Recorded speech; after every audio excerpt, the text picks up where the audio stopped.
Hai semuanya, selamat datang di channel YouTube kami Fotografi. Dan pada kesempatan kali ini kami dengan senang hati ingin sharing kepada teman-teman sekalian tentang dasar-dasar fotografi. Mungkin teman-teman pernah bertanya-tanya, gimana sih caranya menciptakan foto yang bagus? Seperti contohnya foto ini, dan foto ini.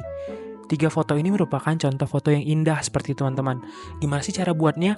Oke, terkhusus kami hari ini akan mengajari teman-teman mengenai segitiga exposure terdiri dari 3 sisi, yaitu ISO, shutter speed, dan juga aperture. Ketiga hal ini merupakan 3 hal yang sangat berkaitan. ISO itu merupakan suatu tingkat sensitivitas kamera kalian dalam menangkap cahaya. Jadi ISO itu dimulai dari ISO 50, 100, bahkan yang mungkin tertinggi itu menyesuaikan kamera, ada juga yang sampai ISO 3000, ISO 5000, bahkan lebih tinggi lagi teman-teman. Nah, teman-teman harus perhatikan juga ya, dalam penggunaan ISO itu, semakin tinggi angka ISO-nya atau semakin misalnya di ISO 2000, ISO 5000, itu teman-teman maka akan tinggi juga tingkat noise-nya teman-teman.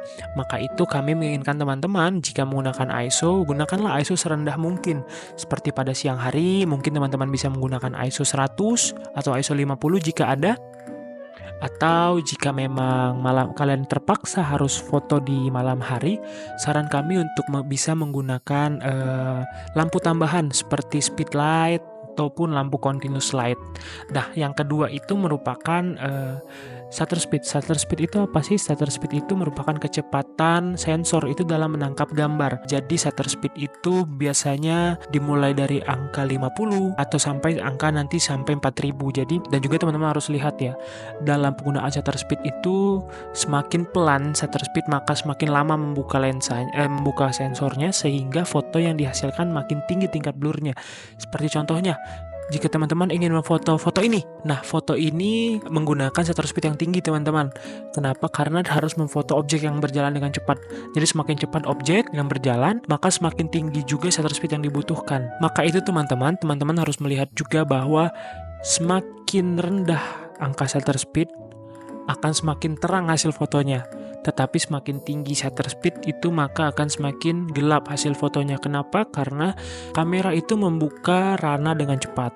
Sehingga itu harus kalian sesuaikan juga dengan pelajaran pertama tadi, yaitu ISO teman-teman.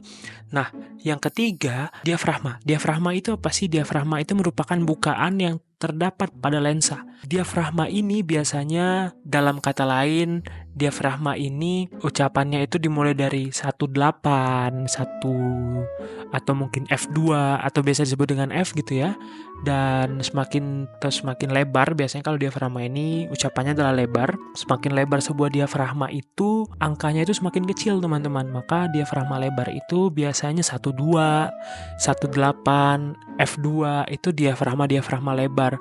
Sedangkan diafragma kecil itu tuh berada di angka 8, 16, 24, 32, itu merupakan diafragma kecil. Nah, diafragma ini biasanya kalian temukan dalam kata lain itu bokeh. Jadi jika kalian mengincar bokehnya, maka kalian harus menggunakan diafragma lebar.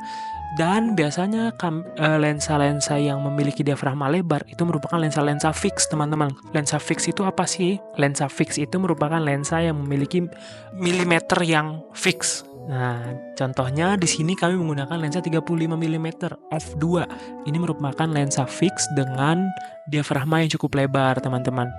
Dan juga mungkin kami ingin sharing sedikit tentang komposisi. Komposisi itu merupakan salah satu cara bagi seorang fotografer untuk menaruh objeknya. Sebagai contoh ada komposisi rule of third, leading line. Nah, itu semua merupakan cara-cara yang biasa digunakan fotografer untuk menaruh objeknya.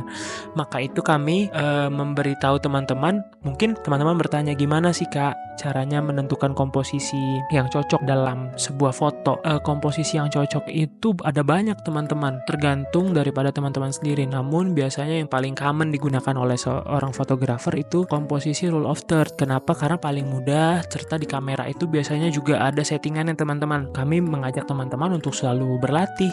Kenapa harus berlatih? Supaya apa? Meningkatkan kepekaan teman-teman terhadap sekitar. Jadi gimana teman-teman itu bisa cari angle yang bagus, gimana teman-teman itu bisa pakai komposisi yang bagus, bisa menentukan segitiga exposure yang bagus, supaya hasil foto yang bisa kalian kreasikan itu merupakan hasil foto yang sangat indah atau mungkin bisa menjadi portofolio yang bagus buat kalian. Mungkin sekian yang bisa kami sampaikan. Kami ucapkan banyak terima kasih dan juga jangan lupa untuk like, komen, dan subscribe channel ini di bawah, serta bunyikan lonceng teman-teman di sini supaya kalian mendapatkan notifikasi daripada channel ini. Oke, bye-bye guys!